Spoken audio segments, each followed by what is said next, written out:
ആദ്യം അനീഷയുടെ വന്ന ടൈം എന്ന് പറഞ്ഞാല് ഭയങ്കര അഗ്രസീവ് ആയിരുന്നു. ഇപ്പൊ ഓപ്പൺ ആയിട്ട് പറയാം. ആദ്യം വന്ന ടൈം അനീഷനെ കയറി അത് പറഞ്ഞു ഞാനാണ് ഇവിടുത്തെ വിജയ് എന്ന് പറഞ്ഞിട്ട് അനുമോൾ അങ്ങോട്ട് വരുന്നുണ്ട്. ഞാൻ ആരും വരണ്ട, ഞാൻ ഓൾറെഡി വിന്നർ. അപ്പൊ നമുക്ക് കാണുമ്പോൾ അരോഗ്യന്തി അഹങ്കാരം ഉള്ള സംഭവം.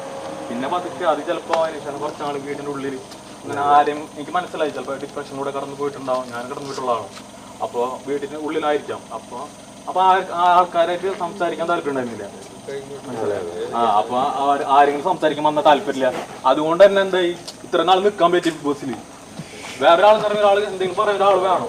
ആളോട് പറഞ്ഞു കഴിഞ്ഞാൽ പിന്നെ അടുത്തെന്ന് പറഞ്ഞാൽ എന്തെങ്കിലും പ്രശ്നം ഉണ്ടാക്കിയാൽ നമ്മളെ കാര്യം വേറെ ആളോട് പോയത്. അപ്പോൾ വലിയ പ്രശ്നവും ഭയങ്കര പ്രശ്നം. പിന്നെ സംസാരിച്ച അവസാനം അനീഷേട്ടൻ സൂപ്പർ ആളായി മാറി. എല്ലാവരെയും നല്ല ആരും വെറുപ്പിച്ചിട്ടില്ല. ആരിറങ്ങിയ എല്ലാവരും പറഞ്ഞിരിക്കണ എന്താ അനീഷേട്ടൻ ഏത് മത്സരത്തിൽ അനീഷേട്ടനാണ് ടോപ്പ്. ഒരാളെ വേദനിപ്പിക്കാണ്ട് ഇറങ്ങിയത് അനീഷേട്ടനാണ്. മനസ്സിലായി? അക്ബറായാലും നെബിനായാലും ഇപ്പൊ ഇന്റർവ്യൂ കൊടുക്കുന്ന ആരും എല്ലാവരും പറയും അനീഷേട്ടനാണ്. അങ്ങനെ ഒരാളെ പേര് ബിഗ് ബോസിൽ ചരിത്രത്തിൽ പറഞ്ഞിട്ടില്ല. മനസ്സിലായോ? പിന്നെ ഒരാളെ തളർന്ന് എടുക്കും കോളത്ത് തട്ടിയിട്ട്